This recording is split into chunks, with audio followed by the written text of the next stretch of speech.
మాచర్ల మాజీ municipal chairman తురకా కిషోర్ ఆయన సోదరుడు శ్రీకాంత్పై అక్రమ కేసులు బనాయిస్తున్నారు అధికారులు. అక్రమంగా కేసుల్లోకి చేర్చి హింసిస్తున్నారు అంటూ ఆవేదన వ్యక్తం చేశారు. 2022లో ఏదో ఒక సంఘటన జరిగితే ఇప్పుడు వేధిస్తున్నారు అంటూ ఆవేదన వ్యక్తం చేస్తున్నారు వారు.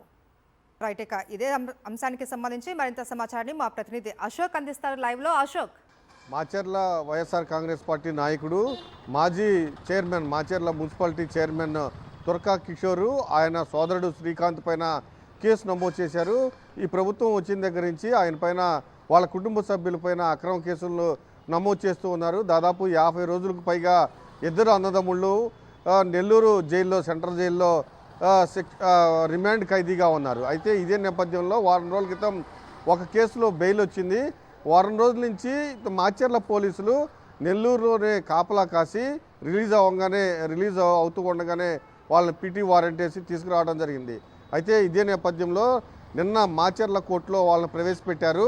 మాచర్ల మేజిస్ట్రేట్కు ఎవరైతే మాజీ చైర్మన్ మున్సిపల్ చైర్మన్ తురకా కిషోర్ ఉన్నారో ఆయనతో పాటు ఆయన సోదరుడు శ్రీకాంత్ కూడా మేజిస్ట్రేట్ ముందు ఆవేదన వ్యక్తం చేశారు. పూర్తిగా తమను ఈ ప్రభుత్వం కక్షగట్టి వేధిస్తుంది, పోలీస్ అధికారులు తమ పైన కేసులు పెడుతూ ఉన్నారు.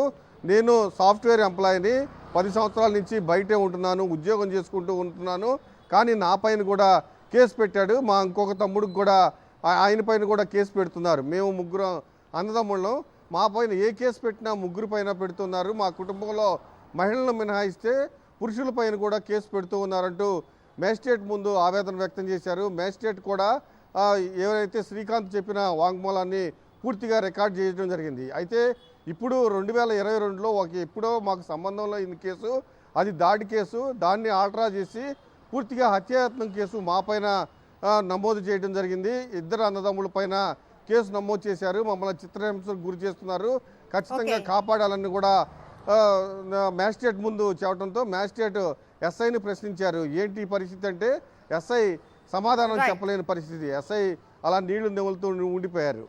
Right, thank you Ashok.